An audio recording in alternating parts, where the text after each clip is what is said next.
Hey everyone.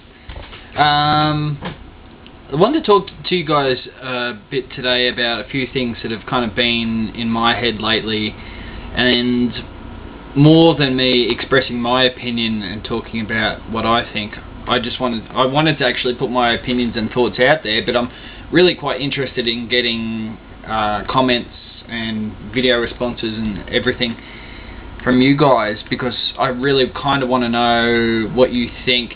I guess more so, like, getting opinions from people, friends and all that stuff is fantastic and what have you, but I guess if you guys are watching my videos and you've got some kind of interest in small holding, gardening, farming, growing your own fruit and vegetables, livestock, yada yada, so I kind of want to target that interest in you guys to get your opinion back. There's a few things that have kind of always been a bit of a factor with me as far as environment goes. Obviously you know that, Produce Garden Farm is an organic farm. I don't use any herbicides or pesticides or anything like that on the farm. There's no treated wood or anything like that, and we try to basically keep it as self-sufficient as possible, which unfortunately in one sense means that certain tasks and what have you seem to take a little bit longer at times, because you're kind of trying to renew the gardens with itself, using things to mulch and to build things and what have you, stuff that has come from the farm or has been scrounged here and there.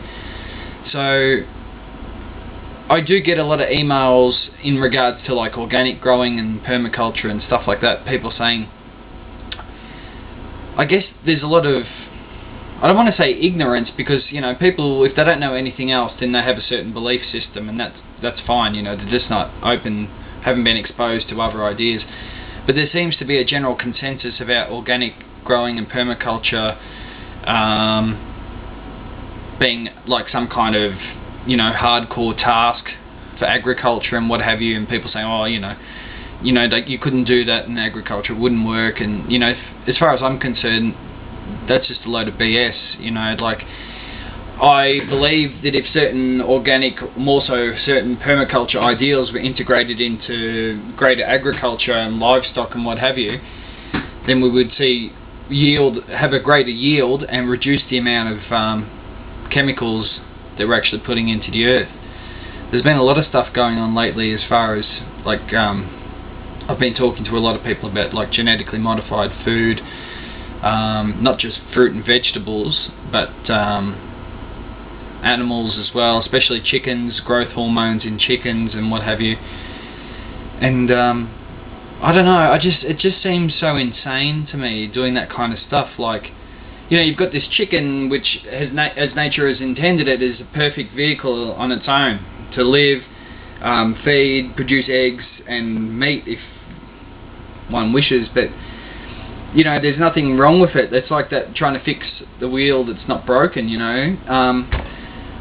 I guess there is such a demand for meat and other things nowadays, but that's what frustrates me. It's that kind of, yeah, there is a bigger demand for like meat and fruit and vegetables and all that kind of stuff, and I understand that farmers etc. have to take on board certain things to keep the buyers happy, because they want to put that, get as much out there so they can keep their farms, and I do see both sides of it, but I just think that rather than kind of reaching for GM foods and hormones and chemicals and all this stuff, there's other natural things that we could be implementing into our agriculture and livestock systems that would be more beneficial, not only for us as far as our human bodies go, but as far as the earth goes too. And I'm not talking about like just landfill and plastics and all this kind of stuff. I'm really just trying to talk about produce, like genetically modifying tomatoes and corn and stuff like that. Like, I've been reading a lot. This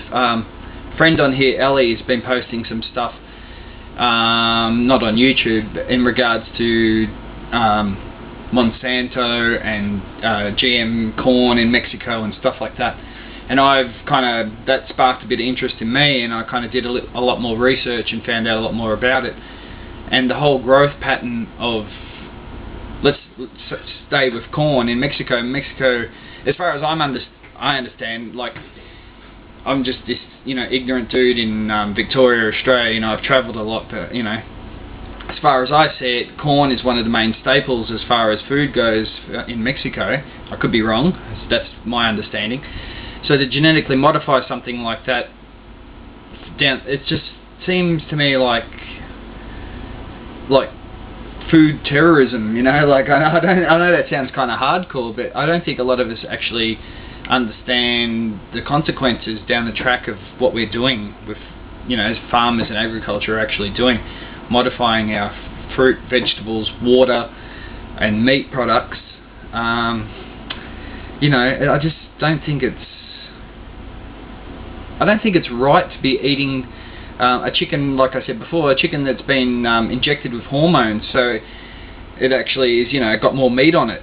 And like, I don't think it's right that, like, if you do any research as far as chickens go, again using chickens, that they actually, the term used in the industry is they go off their legs, and that is that because of the hormones that they eat and put into their system, that they actually put on so much breast meat, because that's where they want the meat to be, of course, that they actually can't use their legs anymore and actually have to sit on the ground. So like battery systems and cage systems, that's a whole nother thing. I could ramble on about that too. But I guess mainly genetically modified food and, you know, all the chemicals and stuff like that. I really just wanted to kind of express that, as far as I'm concerned, it's getting a bit beyond the joke. I think it's going too far. And I think mainstream society as a whole is just kind of sitting there and letting it happen. Like, there's a small percentage who don't want it to happen, but generally a lot of people are kind of lazy and ignorant and just, you know, happy to go to the supermarket and buy whatever crap is on the shelves. And I just don't think that's on. So yeah, I just want to get your opinions. You know, I guess I did want to kind of voice my own opinion too, obviously, but I kind of wanted to get your thoughts, experiences and stuff like that, because like I said, you guys obviously have some kind of interest in all this stuff, otherwise you wouldn't be watching my videos. So I do take other people's opinions on board, and, you know, I do want them, hence the video. So yeah, if you could do that, that'd be great. Thanks. See you soon. And I just want to say a quick hello to my Uncle Bill in Queensland. Hey Billy, how you going? Thanks for watching my videos. Alright, see ya.